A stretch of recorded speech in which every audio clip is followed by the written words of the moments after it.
This is Blood and Cancer News, the weekly news feed dropped by Blood and Cancer by MD Edge. I'm your host, Nick Andrews. This week in Hematology Oncology News, a home PE trial clarifies which pulmonary embolism patients you should treat at home. Melanoma experts say no to routine gene profile testing, and later, VTE and sepsis risk are increased among patients with COVID-19 and cancer. But our top story today, it appears to be safe to delay radiation therapy for at least 6 months for patients who have localized high-risk prostate cancer who are being treated with androgen deprivation therapy. This is according to a study of more than 60,000 patients. The study was published in JAMA Oncology, and according to the authors, the findings could be particularly relevant to oncology care during the current pandemic. They write that daily hospital trips for radiotherapy create many possible points for COVID-19 transmission, and of course, patients with cancer are at high risk for COVID-19 mortality. Okay, so let's break this study down. The researchers analyzed data from the National Cancer Database for more than 63,000 men with localized prostate cancer with unfavorable intermediate risk or very high risk. The data came from patients between 2004 and 2014 who were treated with external beam radiotherapy as well as androgen deprivation therapy, which we'll call ADT.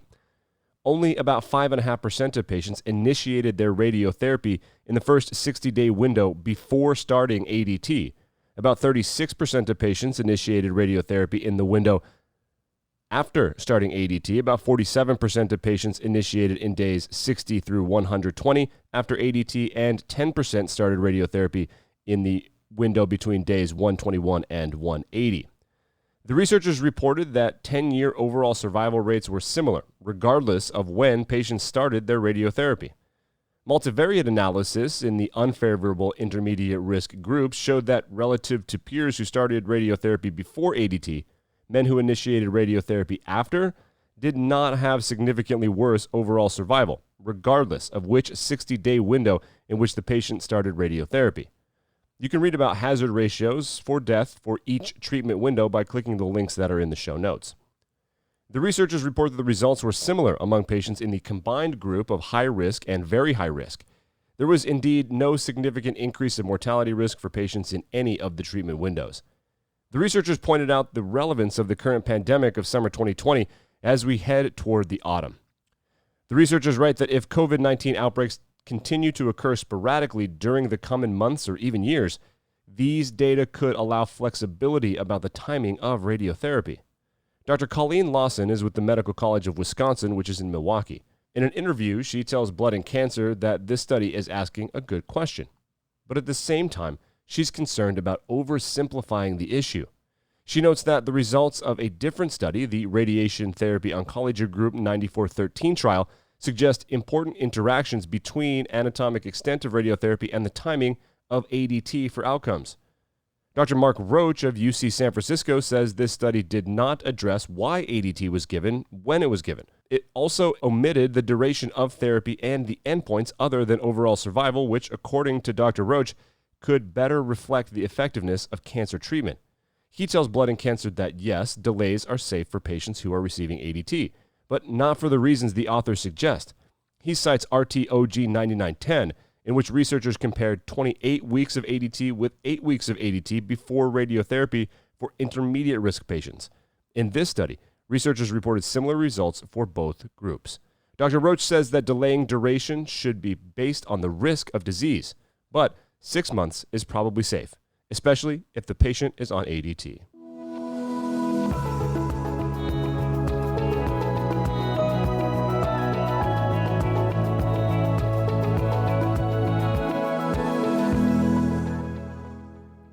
And the pragmatic HESA criteria is as safe as the Simplified Pulmonary Embolism Severity Index for selection of patients with acute pulmonary embolism for outpatient care. This is according to the results from a large randomized controlled trial called HOME PE. The study was presented at the annual Congress of the European Society of Cardiology, which of course was held virtually. The SPESI is a validated tool that grants 1 point each for the following criteria: patient age over 80, background cardiopulmonary disease, systolic blood pressure below 100, cancer, heart rate of 110 beats per minute or higher, and oxygen saturation level below 90%. In the SPESI, a patient needs a score of 0 to be eligible for outpatient management. The Haitian method relies on 11 bedside criteria rather than on a points system. You can read about the system as published in the Journal of Thrombosis and Hemostasis via a link in the show notes. The home PE study was a randomized open-label non-inferiority trial which was conducted at 26 hospitals in Western and Central Europe. The study included just under 2,000 patients who presented to the ED with non-high-risk acute PE as defined by hemodynamic stability. About 39% of patients in the Haitian group were eligible for outpatient care on the basis of answering no in all 11 bedside criteria. In the SPEZI group, 48% of patients had a score of 0, which would qualify those patients for outpatient management. However, the investigators recognized that no scoring system for acute PE is perfect and that the judgment of a physician with extensive experience in managing this life-threatening condition counts for quite a bit. So they stipulated that a patient's physician in charge could overrule a decision for early discharge. This overruling happened 29% of the time in patients with an SPEZI score of 0, as compared with just 3% of the time for patients in the Haitian group. The physician in charge also moved numbers of patients who were Haitian or SPEZI positive into the outpatient care group. As a result of all this, a similar proportion of patients in both testing groups were discharged home within 24 hours of outpatient treatment, 38% in the Haitian group and 37% in the SPEZI arm. Major adverse event rates were reassuringly low in both groups managed on outpatient bases.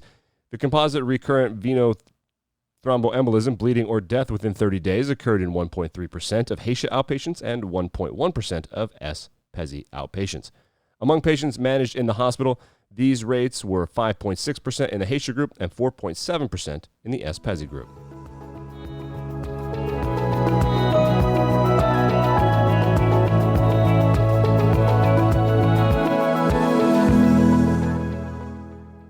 And an international panel of 49 melanoma experts has come out against routine gene expression profile testing for cutaneous melanoma, pending proof of clinical benefit. These experts stated the following, quote, "The currently published evidence is insufficient to establish that routine use of GEP testing provides additional clinical value for melanoma, staging, and prognostication beyond available clinicopathic value variables," unquote. This comes from a consensus statement written from the United States' National Melanoma Prevention Working Group that was published in July in JAMA Dermatology. The GEP test for melanoma that is available in the U.S. is called DecisionDx Melanoma. It's marketed by Castle Biosciences. The test checks the expression levels of 31 genes reported to be associated with melanoma metastasis and recurrence. It uses quantitative reverse transcription and polymerase chain reaction on RNA for formalin-fixed paraffin-embedded biopsy specimens. The test stratifies patients as being at low, intermediate, or high risk. It is marketed as a guide to whether to perform sentinel lymph node biopsies on patients who are 55 years old or older with tumors of less than 2 millimeters deep, and to decide what levels of follow-up imaging and adjuvant treatment are appropriate for tumors at least 0.3 millimeters deep. Medicare reimburses this at just over $7,000 for patients who are eligible for a biopsy. However, the test is not endorsed by the American Academy of Dermatology or the National Comprehensive Cancer Network outside of studies because the evidence of benefit is not strong enough. Even so, use of the test is growing, with up to 10% of cutaneous melanomas now being tested in the United States. Castle Biosciences VP of Research and Development, Dr. Bob Cook, PhD, welcomes further discussions on this matter. Dr. Cook says that to date, thousands of clinicians have utilized the GEP test for cutaneous melanoma and in their patients after reviewing clinical data and determining that the test provides clinically actionable information that complements current melanoma staging. Although Medicare reimburses the test, Medicare has its doubts. The Centers for Medicare and Medicaid Services said that continued reimbursement depends on demonstration of 95% or greater distant metastasis-free survival and melanoma-specific survival at 3 years in patients directed by the test not to have a lymph node biopsy, compared with standard of care.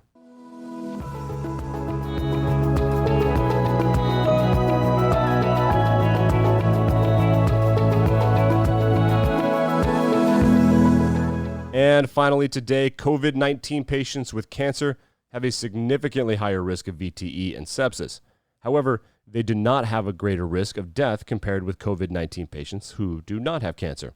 This is according to a registry study from the AACR's COVID-19 and cancer database. In the study, researchers analyzed data from more than 5,500 patients with COVID-19 who had an inpatient or emergent encounter at Mount Sinai Health System in New York in the spring of 2020. Patients were included in an anonymous COVID-19 registry at the hospital system. There were 421 patients who had cancer, 96 of whom with a hematologic malignancy, and 325 had solid tumors. Naomi Alpert is a biostatistician at Icahn School of Medicine. She reported the data at the AACR COVID meeting from earlier this year.